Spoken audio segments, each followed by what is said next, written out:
ஞானிகள் ரிஷிகள் அனைவருமே தன்னைத்தான் அறிதல் என்ற நிலையில் தன்னை அறிந்தவர்கள், உயிரின் இயக்கத்தை உணர்ந்தவர்கள், அணுவிற்கு அணுவாக மூலங்களை முழுமையாக கண்டறிந்தவர்கள், வானையியல், புவியியல், உயிரியல் இதையும் அவர்கள் அறிந்த நிலையில் கொண்டுதான் நாம் எங்கிருந்து வந்தோம், எங்கே செல்ல வேண்டும் என்ற நிலையில் முழுமை பெற்று இன்று விண்ணிலே ஒளி சரீரமாக, ஒரு நட்சத்திரமாக, சப்தரிஷி மண்டலங்களாக வாழ்கின்றார்கள், வளர்கின்றார்கள். ஏன் இதனை தன்னைத்தான் அறிதல் என்று இதை முக்கியப்படுத்துகின்றார்கள் என்றால், தன்னைத்தான் அறிந்தால்தான் தன்னை காக்கும் திறனை, அதாவது நம்மை நாம் காக்கும் திறனையே பெற முடியும். ஒரு விவசாயம் செய்பவர் அந்த பயிர்களுக்குண்டான நிலைகளை அவர் முழுமையாக தெரிந்து வைத்திருந்தால்தான் அவரால் அந்த குறித்த பயிர்களை அவருடைய நிலங்களிலே வளர்த்து அதனுடைய முழு பலனை, மகசூலை பெற முடியும். இதை போன்றுதான் உயிரணு விண்ணிலே தோன்றி பூமிக்குள் விஜயம் செய்தாலும் அந்த உயிரணு முழுமை பெற வேண்டியதனுடைய நிலையை நாம் வளர்ச்சி பெற்று மனிதனாக வளர்ந்த நிலையில் அதை அறிந்தால்தான் இந்த மனிதனுக்கு அடுத்த நிலையையும் நாம் சென்று அடைய முடியும்.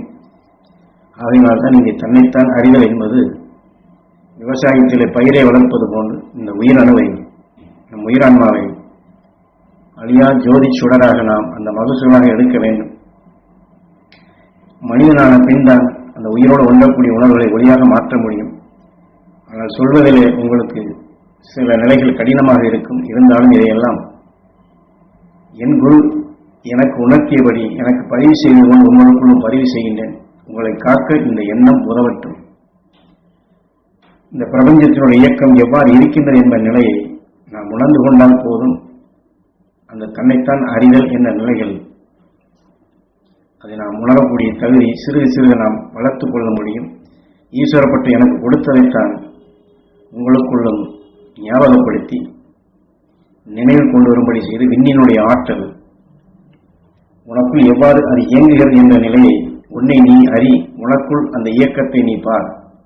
காலத்தால் இயக்கும் உணர்வுகள் மாறுபடுவதும் அதன் இயக்கத்தால் ஏற்பட்ட உன்னுடைய மாற்றங்களையும் அந்த உருவான நிலைகளை, மாற்றமடைந்த நிலைகளை உன்னை நீ அறிந்தால் உன்னை நீ காக்கலாம். உன்னை அறியவில்லை என்றால் உன்னை காக்கும் திறனை இழக்கப்படுகின்றது. உன்னை காக்கும் திறன் வந்தால்தான் உன்னை சார்ந்தோரையும் உன்னால் காக்க முடியும்.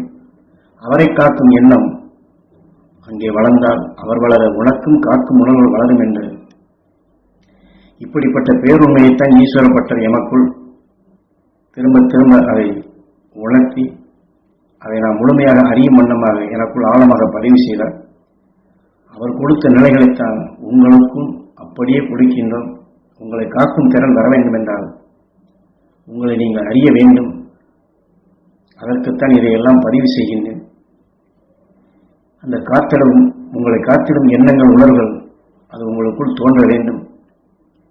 அந்த எண்ணத்தை கொண்டு உங்களை காத்திட என்னுடைய உபதேச கருத்துக்கள் உங்களுக்குள் பயனுள்ளதாக அது அமையும், அது உதவும் என்ற நோக்கத்திலே தான் திரும்ப திரும்ப மீண்டும் மீண்டும் யாம் உபதேசித்துக் கொண்டே வருவது. குருநாதர் எமக்கு எப்படி உபதேசித்து பதிவு செய்தாலும் அதை போன்றுதான் உங்களுக்குள்ளும் உபதேசிக்கின்றோம். ஆகவே தயவுசெய்து யாரும் உபதேசிக்கும் பொழுது உபதேசிக்கக்கூடிய நிலைகள் புரியவில்லை என்று அப்படி யாரும் உங்களுக்குள் மனதை மடங்க செய்து விடாதீர்கள். இப்படி கொண்டு சென்றால் புரியாமலே போய்விடும்.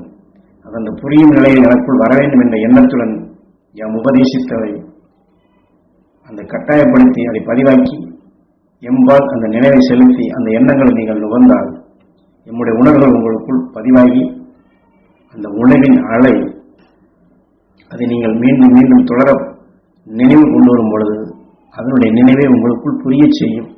எம்முடைய உணர்வுகள் உங்களுக்குள் விளைந்து விளைந்து அது புரியக்கூடிய ஞானமாக அறிந்திடும் ஆற்றலாக, நுகரச்சியும் ஆற்றலாக உங்களுக்குள் உருவாகும். ஏதோ சாமி சொல்லுகின்றார், ஆனால் எனக்கு புரியவில்லையே என்று இப்படி இடைமறித்து விடாதீர்கள், தடைப்படுத்தி விடாதீர்கள். அது புரியாத நிலைகளாக உங்களை மறைத்துவிடும். உங்களை அறியும் நிலைகளுக்கே அதை தடைப்படுத்தும் நிலையாக வரும். உதாரணமாக ஒரு ஒளி வெளிப்பட்டு கொண்டிருக்கின்றது. அதற்கு முன்னாடி ஒரு பொருளை வைத்து அதை அடைத்து விட்டால் அங்கே வெளிச்சம் தடைப்படுகின்றது. வெளிச்சம் தடைப்படும் பொழுது அந்த வெளிச்சத்தினால் மற்ற பொருளை அறியும் நிலையிலே அங்கு இழக்கப்படுகின்ற இதை போன்றுதான் எனக்கு புரியவில்லையே, எங்களுக்கு புரியவில்லையே என்ற உணர்வை நீங்கள் எண்ணி இந்த உணர்வை முன்னாடி கொண்டு வந்து இடைமறித்து விட்டால் அது புரியாத நிலை ஆகிவிடும். ஆகவே திரும்ப திரும்ப உங்களுக்கு சொல்லுகின்றோம், உபதேச கருத்துக்கள் மூலமாகத்தான் பேருண்மைகளையும் தன்னை அறிதல் என்ற நிலைகளுக்கும் ஞானிகள் பெற்ற நிலை உங்களுக்கு உணர்த்துகின்றோம். ஆகவே அந்த புரியக்கூடிய நிலை எனக்குள் வளர வேண்டும் என்று நீங்கள் பதிவாக்க வேண்டும்.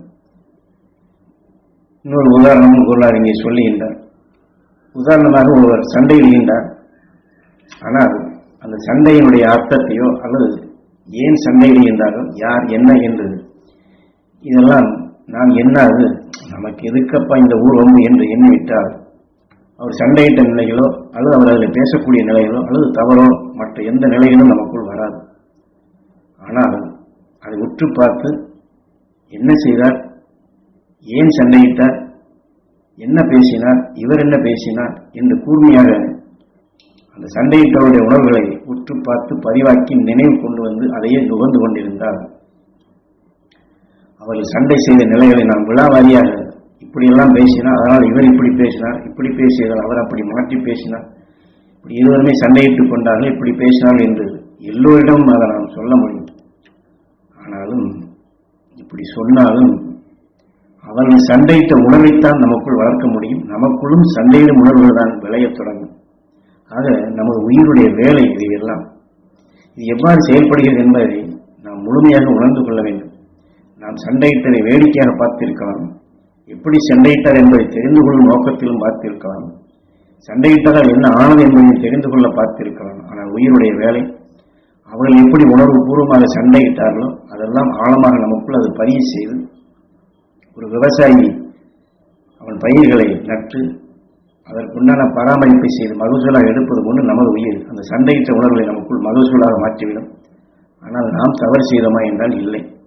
ஆகவே இந்த இடத்திலே நாம் நம்மை உஷார்படுத்தி தன்னைத்தான் அறிதல் வேண்டும் என்ற நிலைகளை அது தெரியப்படுத்தி அந்த சண்டையினுடைய உணர்வுகளை நாம் பதிவாக்காதபடி நாம் விலகி நிற்க வேண்டும்.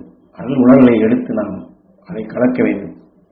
ஆனால் அதிலேயே உட்பொருளும் உண்டு. சண்டையில் ஒரு உணர்வை மாறாக நாம் உற்று நோக்கி பதிவாக்கினால் அந்த சண்டையிடும் உணர்வுகள் பதிவாகி அதை பற்றி நாம் தெளிவாக சொல்ல முடிகின்றது, அந்த உணர்வை வளர்க்க முடிகின்றது. இதை போன்றுதான் யாம் உபதேசிக்கக்கூடிய உணர்வுகளையும் அந்த சண்டையிட்டவருடைய உணர்வை குற்று நோக்கி கூர்ந்து கவனித்து எப்படி என்ன ஏது என்று அதில் கவனம் செலுத்துவது போன்று எம்முடைய உபதேசத்தில் நீங்கள் கவனம் செலுத்தினால், என்னால் சண்டையிடுவோரை பார்த்து நாம் ஒன்றும் புரியவில்லையே, என்ன பேசுகிறேன் என்று புரியவில்லை என்று நாம் சொல்வதில்லை. என்னால் நமக்குள் அது பழக்கம் இருக்கின்றது. அதனால் உடனடியாக நாம் அதை தெரிந்து கொள்ள முடிகின்றது. அவர்கள் சண்டையிலேதான் என்பதையும் உணர முடிகிறது. ஆனால் அதே போன்றது யாம் உபதேசிக்கக்கூடிய உணர்வுகளை உங்களுக்குள் மீண்டும் மீண்டும் தெரியப்படுத்துகின்றோம். இது அகஸ்தியனால் உணரப்பட்டது. அவனுக்கு பின் அந்த ஞானிகள் மகிழ்ச்சியை வளர்த்து கொண்டது. எமது குருநாதர் எமக்கு தெளிவாக காட்டியது, உணர்த்தியது, நான் கண்டது என்றுதான் சொல்லுகின்றேன். ஆக படிப்பறிவில்லாத நான் எப்படி இதையெல்லாம் காண முடிந்ததோ, ஆக படிப்பறிவு இல்லாதவர்கள் எத்தனையோ மனிதர்கள் அகஸ்தியனை பின்பற்றி விண்ணுலகம் சென்றார்கள். அதை போன்று நீங்களும் இதை நீங்கள் பதிவாக்கி உங்களுக்குள் கிரகித்துக் கொண்டால் போதும்.